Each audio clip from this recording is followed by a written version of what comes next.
We're coming up on 4 years of Warzone, and for this year, we don't have the update until a month after Modern Warfare 3 comes out. Of course, Warzone is free, so just waiting 1 month, you'll get Plunder at launch for free this time as well, which is kind of like a multiplayer experience. Resurgence, and of course, Battle Royale, the classic 100 players drop in, one survives the mode that I fell in love with back in PUBG and Fortnite.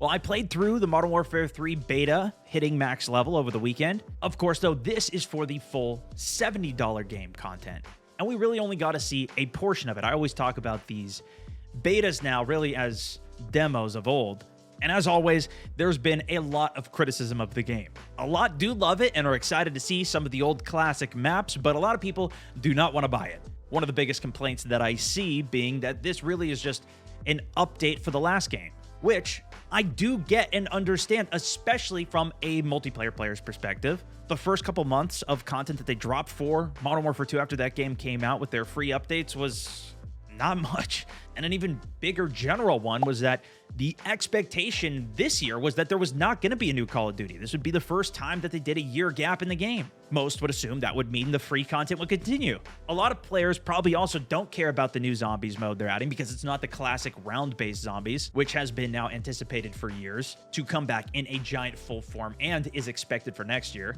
Many people don't play the campaign, just going straight to the multiplayer, and don't play Warzone, which of course is free anyways. And with those maps being remastered from the old Modern Warfare 2 game from 2009 being the entirety of the multiplayer suite for the launch, outside of Ground War, which probably a lot of ranked players or multiplayer enjoyers don't frequent anyways, I do think if this was branded as a DLC even for this price, it probably would make more sense. But by doing this game as an update and a full thing you have to buy, of course, it forces everybody to get it, even if you really just want the gameplay updates themselves, which aren't going to be going to Modern Warfare 2. XDefiant is a big game around the corner as well. That will be free, and the multiplayer community has been very excited for, even from Call of Duty's community, in thinking of switching to. But now with these movement updates, it's kind of going more back to that arcadey style that they were trying to capture. And also, the amount of updates that COD drops, I'm not sure how well they'll be able to compete with.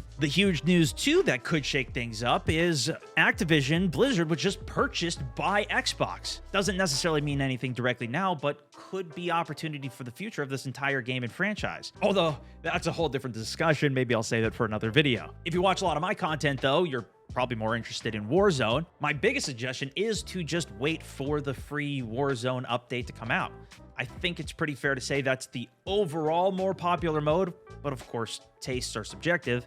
And I do have to say, I appreciate all the feedback and great conversation that was had on my Warzone 3 review video, this update that's coming. And I'd love to keep that going. That's one of the reasons I wanted to make this video. Let me know what you think on the beta, if you've played it, if you're going to be getting it, because that leads me to, will I be skipping MW3? Well, it's really only been the recent Modern Warfare 1 and 2 that I covered at all on my channel, and it was only in a few videos. Cold War, Vanguard, I pretty much entirely skipped.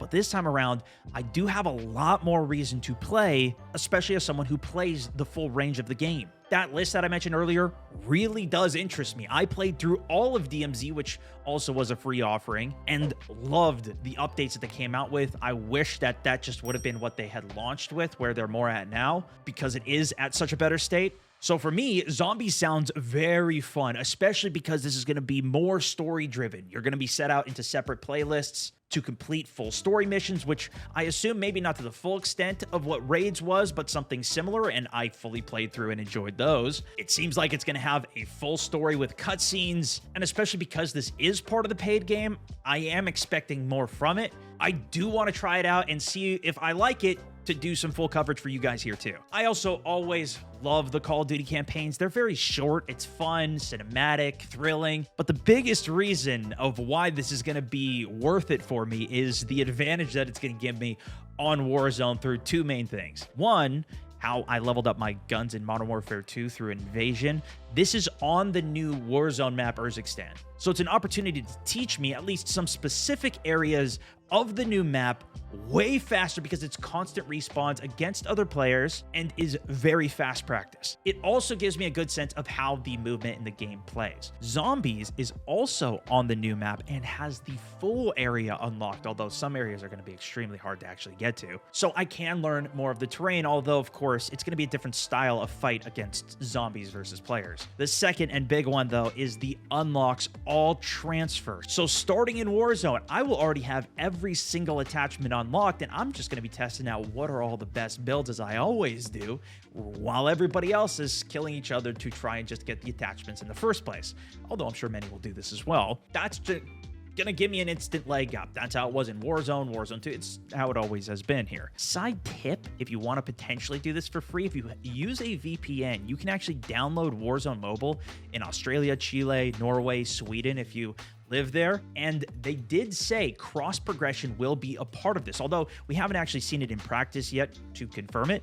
But this means you could play on your phone, level up your guns, and then have them on the Modern Warfare 3 and Warzone. And with these classic maps, outside of nostalgia, I do like the idea of already having some familiarity with the maps that I'm going to be playing, especially to play like Search and Destroy. Going back and playing Counter-Strike 2, for example, recently, over on my Stone Mountain Beyond channel, check it out, has been a lot of fun. And while I suck at it, I am at least somewhat familiar with those maps, and I think on COD, Search and Destroy is going to be far easier to just pick up and play as someone who loves this style of first-person shooter, being able to aim down sight with my guns. And COD really just does have the best offering for at least me right now and how I enjoy to play these shooters for the playstyle. Having just a quick multiplayer type experience outside of just the Battle Royale is nice. I'm even thinking of doing some 1v1 sniping on Rust. We'll see how that goes. So that's a lot of reasons, and I didn't even say if I like the game or not yet.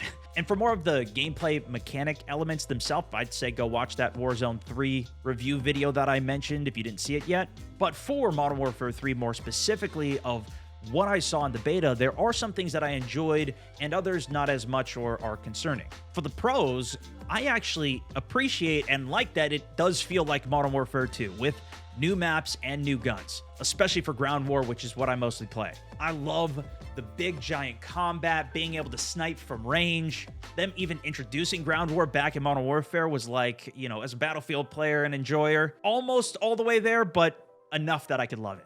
The progression system also seems way more straightforward. I was getting attachments for the gun that I was using as I was using it, which who would have thought? I also appreciate they were very fast to patch out the absolutely broken battle rage, and Sledgehammer, being the lead devs on this, seem to be addressing concerns, although we're really going to have to wait and see on that. And if you never played the old Modern Warfare 2 maps in the first place, I think overall you're really going to enjoy them because they were really fun. And even going back and revisiting them here, I like the setups of them, at least most. Side tip I also learned, flashbangs are apparently directional, meaning you have to be looking at them for the effect to actually occur, even if you get the hit marker on it.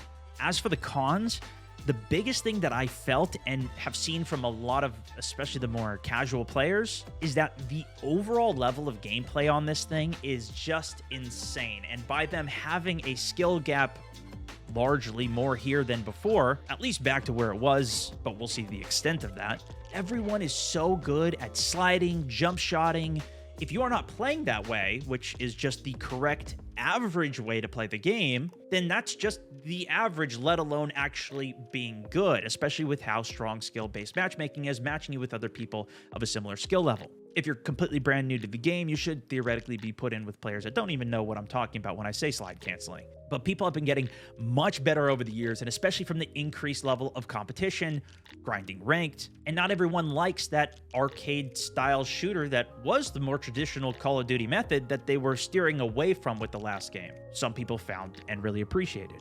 They also still have the effects of these attachments so convoluted in the game. I still haven't heard confirmation if weapons tuning is back. I'm hoping it isn't, although I'm sure last year's guns will still have that. But I recently tried mobile, and who would have thought? You put an attachment on, it tells you 5% horizontal recoil control. Just tells you what it does. For now, I'll still be using third-party websites to do a lot of analysis on it and figure out what I like.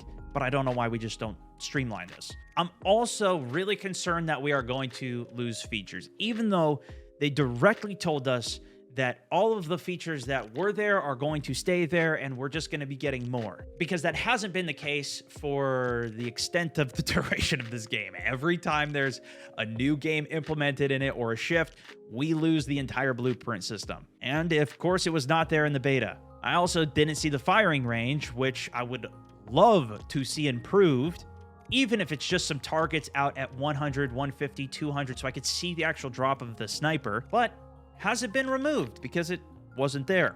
We'll see. And there's a lot to nitpick on that, but we also haven't seen the full version of the game. And again, this is just a beta. I know a lot of you guys want to know some of my thoughts on sniping as well, and I have another video coming talking a bit more about that and even showcasing it with some of my best buds on the game. So make sure you're subbed.